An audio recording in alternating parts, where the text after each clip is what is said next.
NCERT के समाजीय विज्ञान में पाठ 2 की महासागर एवं महाद्वीप में कुछ महत्वपूर्ण उसमें से इम्पॉर्टेंट बिंदु को आज हम देखेंगे।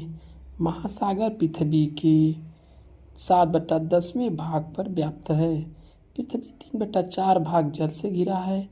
इसी कारण अंतरिक्ष से देखने पर पृथ्वी नीला दिखाई देती है। ग्लोब पर हम जो सबसे बड़ी जलराशियाँ देखते हैं उसे हम महासागर कहते हैं।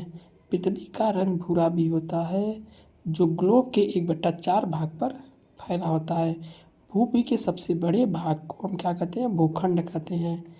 पृथ्वी की जलवायु के निर्माण में महासागर एवं महाद्वीप दोनों की महत्वपूर्ण भूमिका होती है। लवणी एवं पेयजल पृथ्वी के जल संसाधन में अत्यंत कम होता है।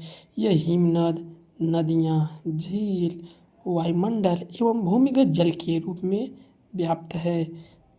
महासागर 5 प्रकार के होते हैं। पहला क्या? प्रशांत महासागर, दूसरा अटलांटिक महासागर, तीसरा हिंद महासागर, चौथा आर्कटिक महासागर, पांचवा अंटार्कटिक महासागर।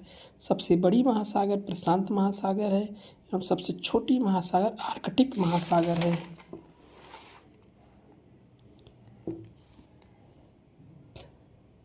छब्बीस दिसंबर 2004 के दिन हिंद महासागर के आसपास भारत और अन्य 13 देशों पे प्रचंड सुनामी से प्रभावित हुई थी। यह इंडोनेशिया में आए हुए भूकंप के कारण आई हुई थी।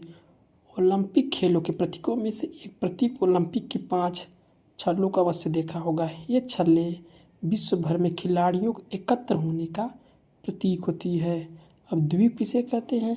चारों ओर जल से घिरे हुए भूखंड को द्वीप कहते हैं। महाद्वीप भी चारों ओर जल से घिरा होता है किंतु आकार में बड़े होने के कारण उन्हें द्वीप नहीं कहा जा सकता है। विश्व का सबसे बड़ा द्वीप कौन सा है? ग्रीनलैंड द्वीप है। भारत के सबसे बड़े 10 राज्यों के क्षेत्रफल को जोड़ना होता है 10 बड़े क्षेत्रफल के बराबर है। भारत में 1300 से अधिक द्वीपें पाई जाती है। 1983 में भारत ने अंटार्कटिक में दक्षिण गंगोत्री में नामक पहला वैज्ञानिक बेस स्टेशन स्थापित किया था। दुनिया भर आधी ऑक्सीजन महासागर का वनस्पति जगत उत्पन्न करता है।